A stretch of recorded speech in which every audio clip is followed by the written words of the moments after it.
તમે જુઓ કે અહીંયા આગળ અફવા ફેલાઈ, 2 દિવસ પેટ્રોલ માટે લાઈનો લોકોએ લગાડી, પણ એટલું બધું પેટ્રોલ આપ્યું કે હવે લોકોને એમ થઈ ગયું કે નાના વાત તો સરકારની સાચી છે, કઈ તકલીફ નથી, ખાલી લોકો અફવાથી આપણને રાજ્યમાં છેલ્લા કેટલાય સમયથી અફવાઓ વહેતી થઈ છે કે પેટ્રોલ ડીઝલની અછત છે, રાજ્યમાં લોકડાઉન આવવાનું છે, પરંતુ આ મામલે સરકારે ઘણી બધી સ્પષ્ટતાઓ આપી દીધી, તે છતાં લોકોના મનમાં સવાલો જે છે રહી જતા હોય છે. અને હવે આ જ મામલાને લઈ મુખ્યમંત્રી દ્વારા સ્પષ્ટતા વધુ કરવામાં આવી છે. શું છે સમગ્ર મામલો, તેના વિશે વિગતે ચર્ચા કરીશું. નમસ્કાર, હું છું પ્રથમ મોદી, આપ જોઈ રહ્યા છો નિર્ભય ન્યૂઝ. એક તરફ વૈશ્વિક તણાવની સ્થિતિ જે સર્જાઈ છે, કેમ કે ઈરાન ઇઝરાયલ વચ્ચે જે યુદ્ધ ચાલી રહ્યું છે તેની અસર હવે ભારત દેશ ઉપર જે છે દેખાઈ રહી છે. અને હવે આ જ મામલાને લઈ છેલ્લા ઘણા સમયથી આપણે જોયું કે જે રીતે પેટ્રોલ ડીઝલની અછત સર્જાઈ હતી, ગેસની અછત સર્જાઈ હતી, જેના કારણે લોકો ભયભીત થઈ ગયા હતા. અને ભયભીત થયા જે બાદ લોકોના મનમાં ચર્ચા એવી થવા લાગી કે 2020 જેવું લોકડાઉન જે કોવિડ સમયમાં લાગ્યું હતું તે લોકડાઉન હવે ફરી એકવાર થવા જઈ રહ્યું છે.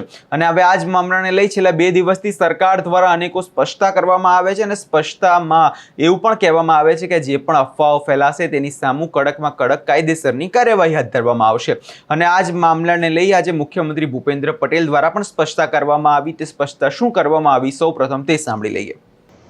જે પ્રમાણે અત્યારે વૈશ્વિક પરિસ્થિતિ સર્જાઈ છે, આપણને બધાને એમ લાગે કે આ પરિસ્થિતિમાં ક્યાં જઈશું, કેવી રીતે કરીશું આગળ, કારણ કે બીજા મોટા દેશોના સમાચાર પણ અત્યારે આપણને બધા જોવા મળે છે કે મોટા મોટા દેશ અત્યારે થાકી ગયા છે શરૂઆતથી. એવી પરિસ્થિતિમાં આજે આપણે અહીંયા આગળ બેઠેલા કોઈના મોઢા ઉપર સહેજ પણ તણાવ નથી. અને એ તણાવ કેમ નથી તો કે આ બધાને અહીંયા બેઠેલાને એમ છે, ભરોસો છે માનનીય વડાપ્રધાન શ્રી કે એ બેઠા છે ત્યાં સુધી ભારતને ક્યાંય કઈ તકલીફ નહીં. તમે જુઓ કે અહીંયા આગળ અફવા ફેલાઈ, 2 દિવસ પેટ્રોલ માટે લાઈનો લોકોએ લગાડી, પણ એટલું બધું પેટ્રોલ આપ્યું કે હવે લોકોને એમ થઈ ગયું કે નાના વાત તો સરકારની સાચી છે, કઈ તકલીફ નથી, ખાલી લોકો અફવાથી આપણને ફેલાવવામાં લોકોને ઘણાને મજા આવતી હોય. આપણે બધા એની અંદર દોરવાવું ના જોઈએ. આપણા બધા અહીંયા કાર્યકર્તા છીએ, બધાની એક જવાબદારી બને આવી પરિસ્થિતિમાં કે કોઈ પણ જાતની અફવા ફેલાયા વગર શાંતિથી પૂરેપૂરું, જેને કહેવાય કે રાજ્ય સરકાર હોય અને રાજ્ય સરકાર ઉપર કેન્દ્ર સરકારમાં માનનીય વડાપ્રધાન શ્રી અમિતભાઈનું પૂરેપૂરું ધ્યાન છે.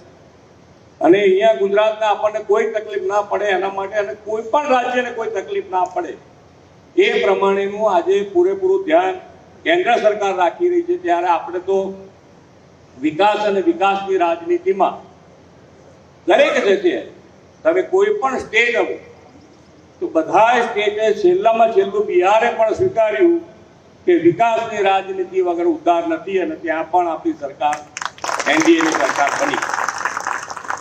એટલે કે મુખ્યમંત્રી ભૂપેન્દ્ર પટેલની વાત સ્પષ્ટ છે કે જે રીતે અત્યારે છેલ્લા કેટલાય સમયથી જે પેટ્રોલ ડીઝલ માટે લોકો લાઈનો લગાવીને ઊભા રહ્યા હતા, જે વ્યક્તિને 50 રૂપિયાનું પેટ્રોલ પુરાવાનું હોય તે વ્યક્તિ પોતાના એક્ટિવા કે બાઇકમાં કે 500નું પેટ્રોલ પુરાવતા આવતા, અને જેના કારણે જે લોકો છે ભયભીત થવા લાગ્યા. જે પેટ્રોલ 3-4 દિવસ ચાલવું જોઈએ તે પેટ્રોલ અડધા દિવસમાં જ પેટ્રોલ ડીલરો પાસે ખતમ થઈ જતું હતું, અને તે બાદ ફરી તે રિસ્ટોર કરી દેતા હતા. અને આ જ મામલાને મુખ્યમંત્રી ભૂપેન્દ્ર પટેલે કહી દીધું કે પેટ્રોલ ડીઝલનો ગુજરાતમાં જથ્થો એટલો બધો છે કે આટલા બધા દિવસો સુધી લોકો લાઈનો લગાવીને ઊભા રહ્યા, અને લોકોને જે થોડું પુરાવાનું એની જગ્યાએ લોકો ફૂલ ટાંકીઓ કરાવવા લાગ્યા હતા. અને એના પછી પણ ગુજરાતની સરકારને કોઈ પણ જે છે તકલીફ નથી. ગુજરાતમાં પેટ્રોલ ડીઝલનો જથ્થો જે છે તે પૂરા પ્રમાણમાં છે, એટલે કોઈ પણ નાગરિકે ગભરાવાની જરૂર નથી.